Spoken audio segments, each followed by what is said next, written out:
જે સુપ્રીમ કોર્ટમાં અત્યારે મેટર ચાલી રહ્યું છે અને કસ્ટમર સંબંધી કમ્પ્લેનો જે જવી જોઈએ એ કમ્પ્લેન અત્યારે જે જૂથમાં જવી જોઈએ, લોટમાં આવી જોઈએ, એ અત્યારે નથી આવી રહી.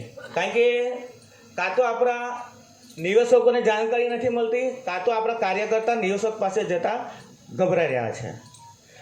કારણ કે દોસ્તો, કમ્પ્લેન આજે જનલોક પ્રતિષ્ઠાન સંગઠન સુપ્રીમ કોર્ટની અંદર પૂરા ઇન્ડિયાના ઇન્વેસ્ટર તરફથી કોર્ટમાં ઉભેલું છે.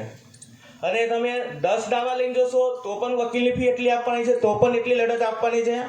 અને 1 લાખ કસ્ટમરની ડેટા લઈને જશો કે 5 લાખની લઈને જશો તો પણ એટલી જ ફાઇટ આપવાની છે. તો આજની મિટિંગનું આયોજનમાં એ જ ખાસ વિનંતી કરીશ કે પોતાની કસ્ટમર કમ્પ્લેન વધારે આવે અને